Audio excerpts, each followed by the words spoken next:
Sir वो statements जिन्हें prove ना किया जा सके बल्कि वो यूनिवर्सल ट्रूथ हो। ठीक है, यानी वो वैसी बातें जो कि है तो सही, सभी अग्री करते हैं, प्रूव नहीं करते लेकिन अग्री सभी करते हैं कि ये सही है। ठीक है, तो मैं अभी एक लाइन लिखूंगा, तुम लोग पढ़ करके बताना कि तुम्हें लगता क्या है कि सही है या गलत है। लाइन लिख रहा हूं मैं।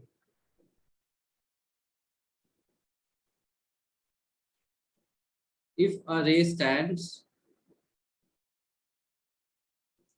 On a line then the sum of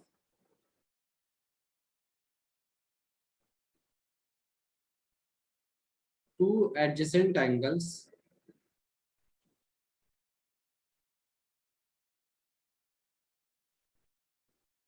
so formed is 180 degree.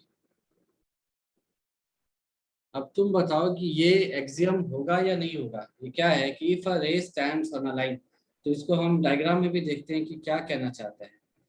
एक लाइन ले लिया पहले और एक रे उसके ऊपर स्टैंड कर रहा है, मतलब ऐसा कुछ है। सर हो जाएगा। है ना। अब ये कह रहा है the sum of the two adjacent angles, तो नाम पहले दे देते हैं कि भाई ये ए है, ये बी है और ये सी है। तो और बीच वाला ओ दे दिया मान लो ओ है। ऐसा। इफ अ रे स्टैंड्स ऑन अ लाइन, है ना, तो तुम ये नहीं कह सकते कि रे है तो ये ऐसे और ये ऐसे क्यों नहीं है। एक लाइन पर स्टैंड कर रहा है ना, तो लाइन ऐसा ही होता है। अ रे स्टैंड्स ऑन अ लाइन। ठीक है, तो दो एडजेसेंट एंगल जो है यहाँ पर कौन कौन से हैं एडजेसेंट एंगल बता सकते हो। सर ए ओ सी और ए ओ बी। ठीक है, तो इसको अगर हमने मान लो x मान दिया, इसको अगर y मान लिया, तो ये वही कह रहा है कि the sum of two adjacent angles so formed, यानी कि x प्लस वाई की वैल्यू 180 डिग्री कह रहा है। अब तुम बताओ ये सही कह रहा है या गलत कह रहा है। सही कह रहा है। सही कह रहा है, क्योंकि BC क्या एक लाइन है, स्ट्रेट लाइन है, तो स्ट्रेट लाइन तो 180 डिग्री होता ही है ना। BOC जो एंगल होगा वो क्या होगा 180 डिग्री, क्योंकि क्यों होगा ऐसा, as BC is a straight line, BC is a straight line, तो एंगल BOC क्या हो गया 180 डिग्री।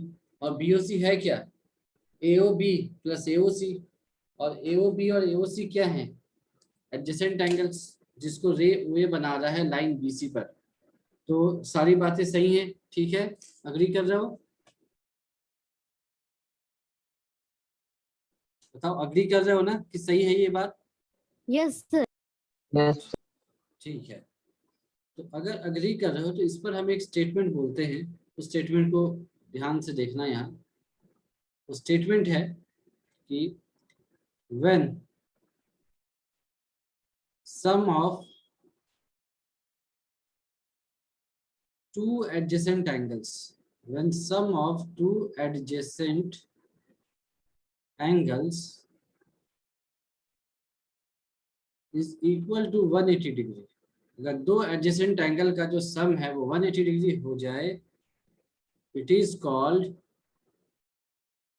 क्या कहते हैं भाई, linear pair. It is called linear pairs of angles. ऐसा कुछ कल भी हमने डिस्कस किया था, आज फिर से कर रहे हैं। याद रहेगा कि जब भी दो एडजेसेंट एंगल्स का सम 180 डिग्री हो तो उसको हम कहेंगे वो कैसे एंगल है, तो लीनियर पेयर बना रहे हैं, लाइन बना रहे हैं। ठीक है, याद रहेगा। यस। लाइन ही तो बनाएगा। देखो फिर से देखो क्या पढ़ा हमने आज। हमने पढ़ा कि अगर एक रे एक लाइन के ऊपर है, यानी अगर एक रे एक लाइन को कट कर रही है, तो दो एडजेसेंट एंगल बनेंगे, उनका जो सम होगा वो 180 डिग्री होगा, है ना। अब हम क्या कह रहे हैं, वैसे ही कुछ बात कर रहे हैं कि अगर सम ऑफ दो adjacent angle, to adjacent angle का अगर सम 180 हो जाए, तो इसका मतलब है कि वहां पर लीनियर पेयर बन रहा होगा, मतलब एक स्ट्रेट लाइन पर ही ये पॉसिबल है। Sum of adjacent angle is equal to 180 degree केवल एक स्ट्रेट लाइन पर ही पॉसिबल है। ये बात अग्री कर रहे हो क्या आप, या इसमें डाउट है? बताओ, बोलो भाई, समझ नहीं आया तो बोलो, मैं फिर से समझा सकता हूँ आ गया समझ।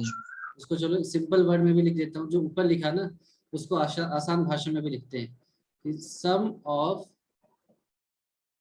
टू एडजेसेंट एंगल्स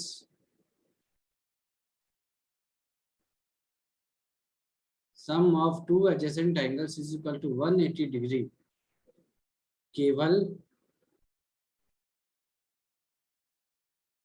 एक स्ट्रेट लाइन पर ही हो सकता है, केवल एक स्ट्रेट लाइन पर ही हो सकता है। उसी बात को ऊपर भी कहा गया है, स्ट्रेट लाइन पर ही हो सकता है। यानी जो तीनों बातें जो हमने पढ़ी ना वो लगभग एक ही हैं। जो ऊपर आपने पढ़ा कि एक रे जो है वो एक लाइन को काट रही है, दो एडजेसेंट एंगल का सम 180 डिग्री बनेगा, या फिर मैं ऐसे कहूँ कि दो एडजेसेंट एंगल का सम 180 डिग्री एक स्ट्रेट लाइन पर ही संभव है, एक ही बात है। यहाँ तक कोई दिक्कत? No sir. है ना? इसको मैं ऐसे लिख दूं, ये converse of axiom 1, converse of axiom 1, है ना। एक्सियम 1 में जो हमने बोला कि सम ऑफ दो एडजेसेंट एंगल 180 डिग्री है ना, एक लाइन पर। एक लाइन दे रखा था, देखो ध्यान से कंपेयर कर लेते हैं। एक लाइन दे रखा है BC और AOB और AOC एडजेसेंट एंगल है, तो कहा कि अगर एक लाइन बन रहा है तो सम ऑफ एडजेसेंट एंगल 180 डिग्री होंगे। कन्वर्स क्या हम कह रहे हैं कि अगर दो एडजेसेंट एंगल का सम 180 डिग्री है तो जरूर वो स्ट्रेट लाइन पर ही हो सकता है। माइक ऑफ करो दिव्यांश। तो जरूर वो स्ट्रेट लाइन पर ही संभव है। ठीक है, कन्वर्स समझ में आ गया है ना। तो यहां से एक और एक्सियम लिखते हैं, एक्सियम 2। एक्सियम 1 समझ लिया तो एक दूसरा एक्सियम लिखते हैं, एक्सियम 2। ये देखो क्या कह रहा है, ये कह रहा है if the sum of two adjacent angles, if the sum of two adjacent angles, sum of two adjacent angles is 180 degree, अगर दो एडजेसेंट एंगल का सम 180 डिग्री है, then the non-common arms of the angles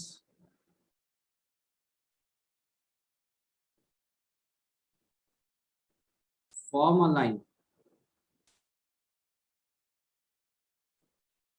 ये ऐसा कह रहा है, इसका मतलब क्या है देख लेते हैं। ये कह रहा है कि अगर ये A है, ये O है, ये B है, ये O है, ये A है, O है और ये C है, इसको मान लिया हमने X और इसको मान लिया Y। तो ये कह रहा है कि अगर X प्लस Y 180 डिग्री हैं, अगर ऐसा है तो जो नॉन कॉमन आर्म्स हैं, तो यहाँ पर नॉन कॉमन आर्म्स कौन है एडजेसेंट साइड्स में, एडजेसेंट एंगल में? बताओ सर AO, AC और AB। सर AC और OB। AC, AC आर्म थोड़ी है यहाँ। सर फिर से बोलिए, क्या बोले हैं? एडजेसेंट एंगल जो बन रहे हैं यहाँ पर नॉन कॉमन आर्म्स कौन कौन से हैं? Sir OC and AB। Sir OC और OB। हाँ, OC OC और और OB। OB। ठीक है, यहाँ तक समझ में आ गया ना। तो वही कह रहा है, ध्यान से पढ़ो स्टेटमेंट क्या है। If the sum of two adjacent angle is 180 degree, यानी दो एडजेसेंट एंगल का सम 180 डिग्री अगर हो, तब क्या कह रहा है, then the non common arms यानी कि OC और OB फॉर्म अ लाइन। इसका मतलब कह रहा है कि फिर BC एक स्ट्रेट लाइन होगा। दिख रहा है क्या होगा ये? ये कह रहा है कि अगर x प्लस वाई 180 डिग्री है तो OC और OB एक स्ट्रेट लाइन होंगे, यानी BOC यानी कि BC एक स्ट्रेट लाइन होगा। तो ये सही कह रहा है क्या? Yes sir. क्योंकि अगर BC स्ट्रेट लाइन नहीं है, अगर BC स्ट्रेट लाइन नहीं है तो AOB और AOC 180 डिग्री होंगे ही नहीं, है कि नहीं? अगर BC एक स्ट्रेट लाइन नहीं है, अगर मान लो कि BC कुछ ऐसा होता, BC स्ट्रेट लाइन की तरह दिखता तो पर वो ऐसा होता, मान लो ये B है, ये C है और इधर ये A है, तो क्या ये X और Y मिलकर के कभी 180 डिग्री हो सकते थे? No sir. No. X plus y कभी भी 180 डिग्री नहीं होते। तो वही कह रहा है कि अगर दो एडजेसेंट एंगल का सम 180 डिग्री हो जाए तो जो नॉन कॉमन साइड आर्म्स होंगे या रेज होंगे वो स्ट्रेट लाइन बनाएंगे, यही कह रहा है। तो दोनों एक्सियम समझ में आ गया आपको कि अगर एक रे स्ट्रेट लाइन पर स्टैंड करता है तो जो दोनों एडजेसेंट एंगल्स है वो 180 डिग्री बनाएंगे, और एक्सियम 2 उसका रिवर्स है कि अगर दो एडजेसेंट एंगल 180 डिग्री बना रहे हैं तो जो नॉन कॉमन आर्म्स है वो एक स्ट्रेट लाइन होंगे। ठीक है, ये यहाँ तक दिक्कत है? कोई कोई दिक्कत नहीं यहाँ तक? No sir. स्ट्रेट फॉरवर्ड है। अब एक थ्योरम कर लेते हैं, बहुत ही आसान सा थ्योरम, आपने पढ़ा होगा लेकिन यहाँ पर है तो उसको देख लेंगे न्यूमेरिकल से पहले। थ्योरम कह रहा है कि if two lines intersect, if two lines intersect each other, अगर दो लाइंस एक दूसरे को इंटरसेक्ट करती हैं तब then the vertically opposite angles are equal।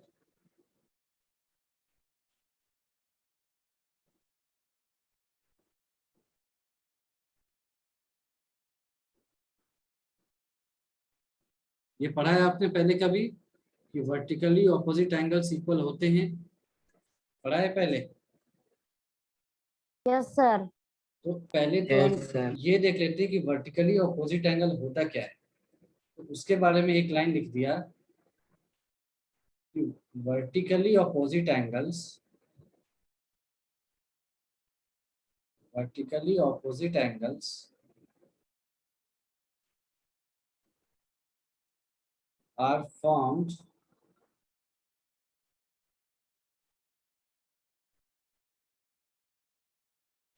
when two straight lines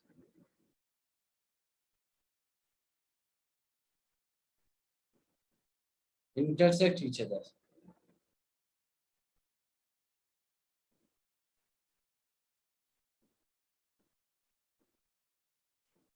ठीक है, जब दो स्ट्रेट लाइन एक दूसरे को इंटरसेक्ट करती हैं तब वर्टिकली ऑपोजिट एंगल फॉर्म होता है। तो मतलब कि जैसे कि मेरे पास एक लाइन है AB और मेरे पास एक दूसरी लाइन है ऐसे, इसको मान लिया हमने CD, दोनों एक पॉइंट ऊपर इंटरसेक्ट कर रही हैं मान लीजिए, तो क्या होगा, ये जो एंगल है और ये जो एंगल है ये वर्टिकली ऑपोजिट हो जाएंगे। सर इक्वल होगा। हाँ, और ये जो एंगल है ऐसा, और जो ये एंगल है ये भी वर्टिकली ऑपोजिट होगा। ठीक है, तो इसको हम क्या लिखेंगे आगे कि रिक्वायर्ड टू प्रूफ, हमको करना क्या है प्रूफ, ये angle AOC is equal to angle BOD and angle BOC is equal to BOC angle, is equal to AOD। ठीक है, ये प्रूफ करना है। ठीक है, क्वेश्चन तक समझ में आ गया? यहाँ तक क्या करना है, क्या प्रूफ करना है? Yes sir. चलो, तो हमने क्या किया ना, इसको एंगल ए मान लिया, एंगल बी मान लिया, एंगल सी मान लिया, एंगल डी मान लिया।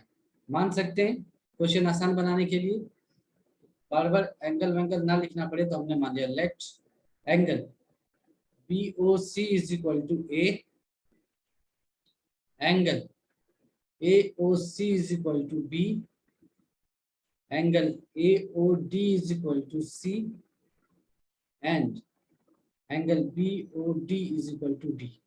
समझ में आ गया ये? क्या दिक्कत है? यस सर, नो सर कोई दिक्कत नहीं। तो लाइन्स एंड एंगल के सारे क्वेश्चन आप ऐसे ही करेंगे ना। बुक में देखेंगे तो बहुत लंबा कॉम्प्लिकेटेड आपको बताया जाएगा, लेकिन हम सारे क्वेश्चन को ऐसे ही करेंगे, बार बार BOC AOD ये सब ना लिखना पड़े। तो ऊपर में एक बार लिख दिया कि BOC को आगे से मैं ए मान रहा हूँ, है ना, AOC को बी मान रहा हूँ, तब तुम देखो क्वेश्चन जल्दी से समझ में आएगा। तो यहाँ तक ठीक है, आगे बढ़ूं? Yes sir. चलो, तो AB क्या है? एक लाइन है, AB एक लाइन है, और OC एक रे है, उसको काट रहा है। तो अगर ऐसा Yes, है sir. तो angle A plus angle B adjacent angles हैं, दोनों का सम 180 डिग्री होना चाहिए, यस सर। है ना? यही पढ़ा ना अभी एग्जाम में? Yes sir. तो लिख लिया। नाउ रे OC stands on line AB on line OB, sorry, line AB. This implies angle A plus B is equal to 180 degree. हो जाएगा? Angle A plus angle B 180 degree हो जाएगा। अच्छा, अब देखो CD अगर लाइन है और OB अगर रे है तो क्या आएगा यहाँ से रिजल्ट? अगर CD एक फिर से लाइन है, बोलिए तो। अगर CD लाइन है और OA रे है जो उसको कट कर रहा है, तो फिर यहाँ से क्या रिजल्ट आएगा? सर वही होगा क्या? CD लाइन OA रे है, यहाँ सर, से क्या 180 आएगा? डिग्री होगा। कौन कौन से एंगल 180 डिग्री होंगे? सर अगर AOC को और AOD को प्लस करेंगे तो उनका नाम क्या है यहाँ? सर एंगल B और एंगल C। ठीक है, तो इसको लिख दिया। फिर क्या लिखोगे कि रे OA stands on BC, यही है ना? OA स्टैंड कर रहा है BC पर, तो इसका मतलब क्या हुआ? This implies angle B plus angle C की वैल्यू क्या आ जाएगी? 180 डिग्री। ठीक है, यस सर। अब 180 डिग्री 1 और 2 में देखो, RHS 180 डिग्री है तो LHS भी बराबर होंगे। तो लिख दिया कंपेयरिंग इक्वेशन 1 एंड 2। हमने क्या किया? इक्वेशन 1 और 2 को कंपेयर किया, तो इससे आ जाएगा A plus B is equal to B plus C, तो A is equal to C आ गया। दिख रहा है? A is equal to C है, और A क्या था और C क्या था? देखो, angle BOC is equal to angle AOD, यानी कि प्रूव हो गया। एंगल क्या था? BOC। समझ में आया? Yes sir. है ना? समझ में आ गया? ये तो सिंपल है, कुछ नहीं करना है। BOC is equal to angle AOD, angle A is equal to angle C। Similarly आप प्रूव कर सकते हो क्या? Angle B is equal to angle D होगा। प्रूव कर लोगे सिमिलरली? बताओ। इसी तरह से आप एंगल B यस सर। और C को बराबर प्रूव कर सकते हैं क्या? Yes sir. बहुत ही आसान है। क्यों? चलो मैं लिख देता हूँ। इसमें देखो, एंगल B के लिए क्या कैसे स्टार्ट करोगे? कैसे भी स्टार्ट कर दिया, जैसे AB तो लिख ही दिया ना, angle A plus angle B 180 degree है।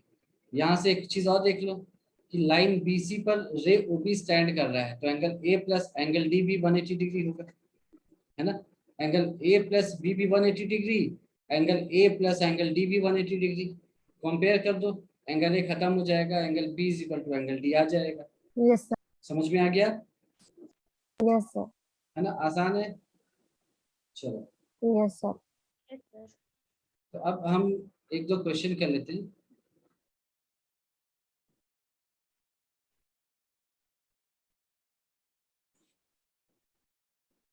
चलो पहले एग्जाम्पल का एक क्वेश्चन कर लिया।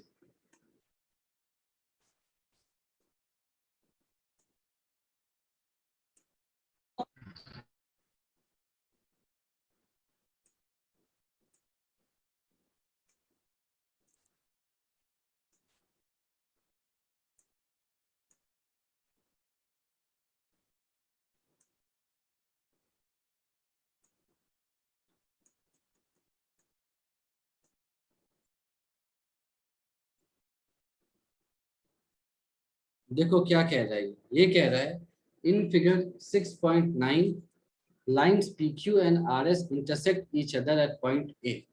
तो बना लिया हमने, point O. Sorry point O। तो आपके दो लाइंस बना लिए, RS और दूसरा लाइन है आपका PQ। PQ। तो ऐसे हमने लाइंस को बना लिया और ये इंटरसेक्ट कर रहे हैं पॉइंट O पर, तो पॉइंट O बना लिया। यहाँ तक ठीक है।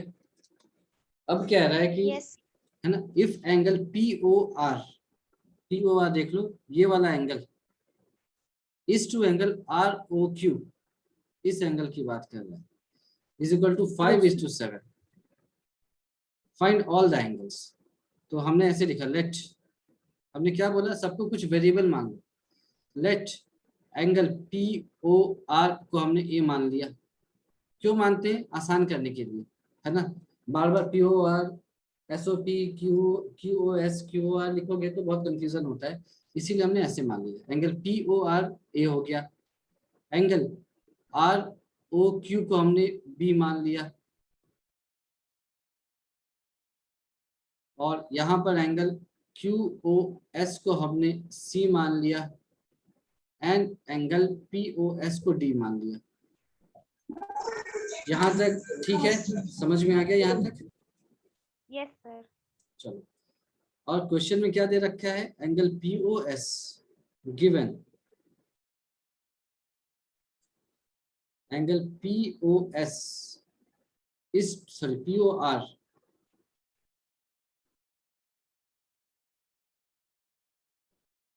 Angle POR is to angle ROQ, ये दे रखा है 5:7, ऐसा दे रखा है। यानी कि POR क्या है आपका, A:B क्या दे रखा है, 5:7। तो आपका बेसिकली क्या दे रखा है, A/B इज इक्वल टू 5/7। तो यहाँ से A की वैल्यू निकाल लो, A हो जाएगा 5/7B। ठीक है, यस सर। है ना? और ये हो गया आपका एंगल C मान लो, ये एंगल D मान लो। तो आपको एंगल A, B, C और D निकालने थे, एक चीज आपको मिल गई है, एंगल A क्या है, ऐसे। अच्छा, अब दूसरी चीज, सिंस, क्या क्या लाइन के नाम थे, PQ and RS। Since PQ and RS are straight lines, क्योंकि PQ RS स्ट्रेट लाइन से, this implies angle A is equal to angle C and angle B is equal to angle D। क्यों? Vertically opposite angles.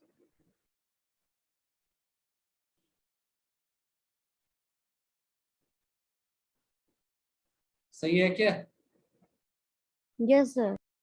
होगा ना, angle A और angle C बराबर होंगे, और ये अगर B है, सर B और D बराबर B होंगे। और D बराबर होंगे, vertically opposite.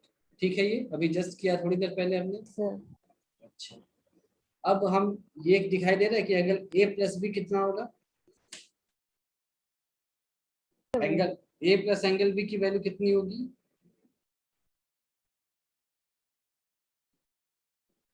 Angle A plus angle B, देखो फिगर में देखो कितनी होगी इसकी वैल्यू, 180। 180 डिग्री। क्यों क्यों 180 होगी? क्योंकि सर स्ट्रेट लाइन पे फॉर्म हो रहा है ये एंगल पेयर दोनों। है। ठीक है, तो क्योंकि PQ एक स्ट्रेट लाइन है, लिख लिया, since PQ is a straight line, PQ is a straight line,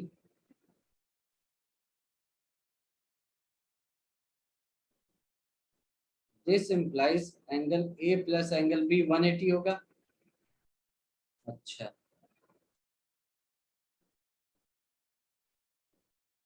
और आपने ऊपर कुछ एंगल ए की वैल्यू निकाली है ना अभी, 5/7b, तो लिख लो 5/7b plus b is equal to 180 degree.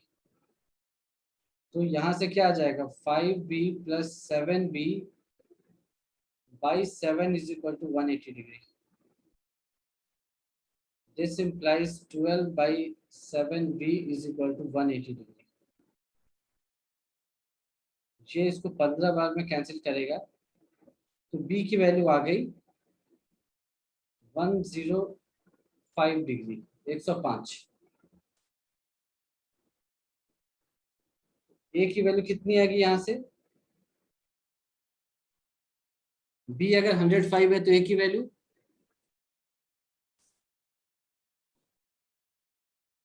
जल्दी बताओ, b अगर 105 है तो 25 सर 75 75 कैसे 70 निकाला, 180 माइनस 105, तो a की वैल्यू आ गई 75 डिग्री। तो c की वैल्यू 75 75, और यहाँ पर d की वैल्यू, 105 तो सारे एंगल्स आ गए, दिख रहा है क्या, यस Yes, सर sir. देख लो सारे एंगल्स आ गए ना, यही तो निकालने थे हमें, a और c, b और d, तो a और c बराबर हैं, b और d बराबर हैं, a प्लस b 180 डिग्री है। रेशियो की हेल्प से एक वेरिएबल में चेंज किया, एक को निकाल लिया, दूसरा अपने आप निकल आया। ठीक है यहाँ तक। Yes, sir. यस सर तो चलो इसके बाद जो नेक्स्ट एग्जांपल है उसको भी कर लेते हैं।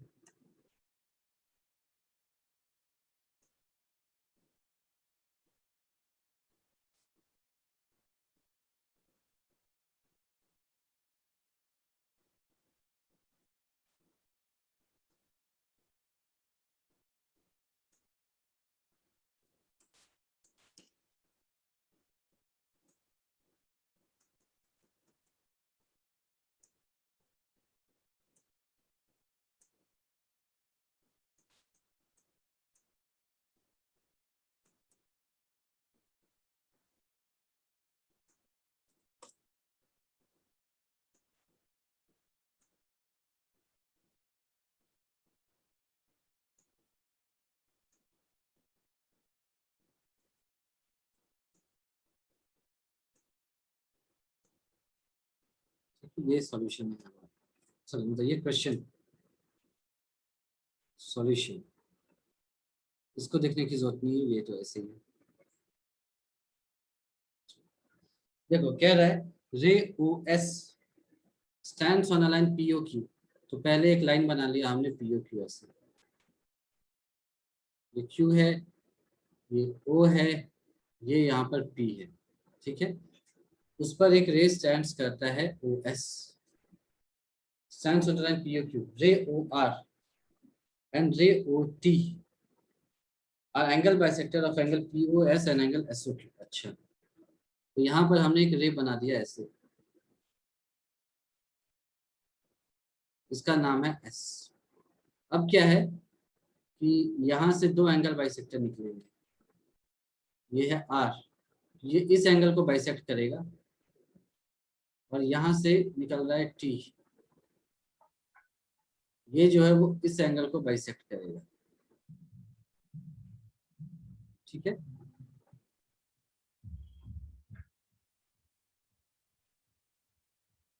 तो आपको क्या करना है, if angle P O S की वैल्यू अगर x है तो एंगल आर ओ टी की वैल्यू निकालनी है।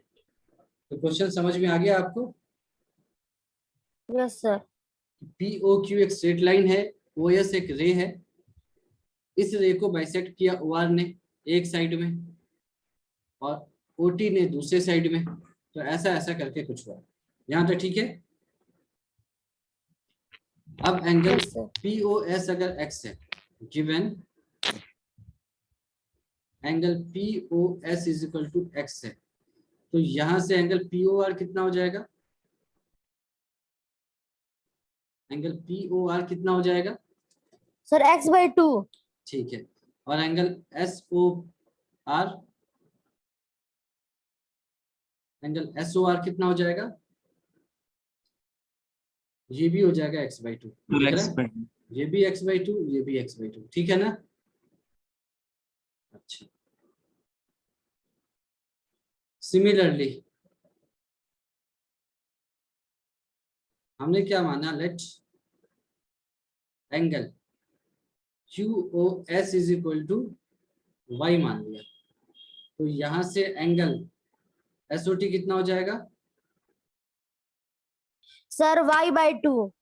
और एंगल QOT y/2. y/2, तो यानी ये दोनों एंगल y/2 हो गए। Yes, sir. अच्छा, अब आपको निकालना क्या था, ये देख लो, एंगल ROT निकालना है, ROT निकालना है, ठीक है, याद है। अच्छा, नाउ एंगल POQ कितना होगा? 180 80 degree.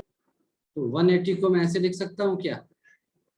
x/2 plus x/2 plus y/2 plus y/2।